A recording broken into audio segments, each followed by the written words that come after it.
Hey, this is Chris with Rekkid Talk, where we do another episode of Venn diagrams, where we combine the fun of record collecting with the fun of elementary set logic. And so the three events are going to be David Crosby, Stephen Stills, and Neil Young. So well-known folk rockers. They all got their career started in the '60s. Were probably most well known for work that they put out in the '70s. Of course, David Crosby passed away a few years ago. I don't think Stephen Stills releases a lot of music recently, but Neil Young is still quite active. And so let's start off with something that involves only David Crosby. So, of course, he got started in a band called The Byrds. One of their albums is this album called Fifth Dimension. I think this was when Gene Clark left. Probably the most well-known song. You've got 8 Miles High, which I think Crosby was a co-writer on. He also wrote the song called What's Happening, 1966. During that same time span, while David Crosby was in the Byrds, we've got the two-way intersection between Stephen Stills and Neil Young, because they were both in this band called Buffalo Springfield. And so this is a compilation released in 1973 of material that came out from about, I think, the 1966 through 68 time period. Of course, we've got For What It's Worth, very well-known song written by Stephen Stills. I actually like Mr. Soul better, Mr. Soul being a Neil Young song. But I'm probably more of a Buffalo Springfield guy than a Byrds guy. So there you go there. And then, of course, after Crosby left the Byrds and after the demise of Buffalo Springfield, Crosby and Stills got together with another guy, and they released this album called Crosby, Stills, and Nash.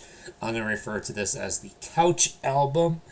You can see this used copy from my dad's collection was purchased after it already became a gold record.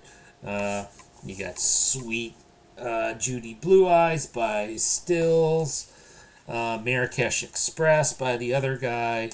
Of course, this is a very well-known album. And then, following, that came out in 1969. So in 1971, you've got this David Crosby solo album, If I Could Only Remember My Name. You might be saying, well, I've already got the Crosby only part filled in with the Byrds record. Yeah, because this is going to be my two-way intersection of David Crosby and Neil Young. So somewhere in this cavalcade of big-name musicians from that time period, there is the Neil Young part. Somewhere in that gatefold. You don't have Stephen Stills in there, but you've got Neil Young in there. You got the other guy. You got people from Jefferson Airplane and people from the Grateful Dead, and you got Joni Mitchell, and all kinds of other folks along the way.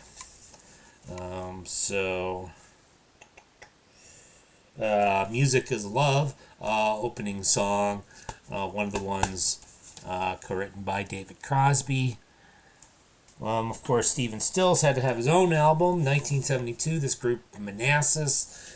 So you can see he teamed up with Chris Hillman, Dallas Taylor, various other folks. And so this was a successful album for Stephen Stills without either Crosby or Young. So that'll be my Stephen Stills only part. And I'll be honest, of these three musicians, the one I'm by far the biggest fan of is Neil Young. I have more Neil Young records than all of these other people put together. I'm actually going to show you a very recent Neil Young record from 2021. So according to Wikipedia, Neil Young and Crazy Horse Barn is Neil Young's 43rd album, including his 14th album being backed by his longtime, often collaborators, the band Crazy Horse.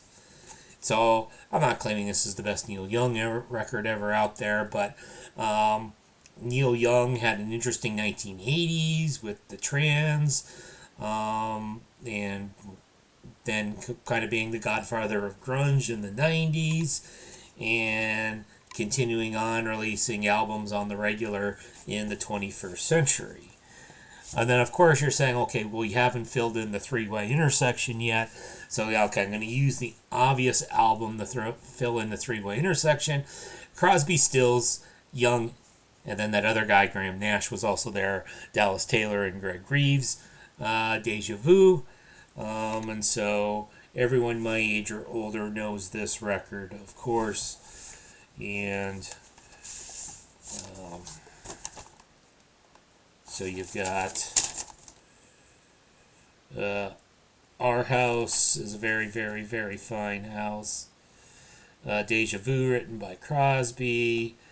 Country Girl, written by Neil Young. Teach Your Children, Graham Nash. Almost Cut by Hair. Helpless. So you can see there's a Joni Mitchell song on here as well. You can see that actually this Graham Nash fellow seemed to make a fairly decent contribution to both this album and to the earlier Couch album without Neil Young.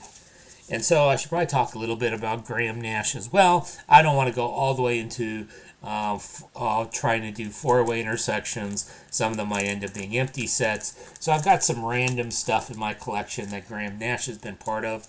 A couple weird CD comps. So there's Monster Protest Jams Volume 1 from 2017. One of the songs on here is a song called Mississippi Burning. That was also on Graham Nash's 2016 solo album. Not that I've ever heard that. Kind of a typical sort of folky rock song. He was also on this Ray-Von tribute to Buddy Holly. Raining in My Heart was the song performed by Graham Nash, along with lots of other famous folks. And then, of course, what was Graham Nash doing in the 1980s?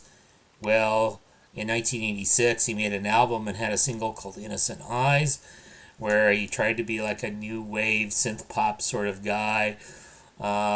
It's got gated drums. It's got dated 80s production. It's pretty crappy.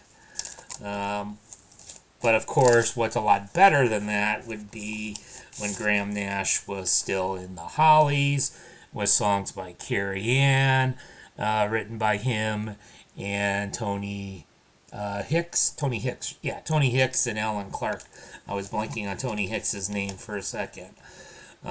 So, of course, the Hollies carried on without Graham Nash when he went to go join Crosby, Stills, and Nash because they needed somebody named Nash in the band. So, there's the Venn diagrams with some bonus material.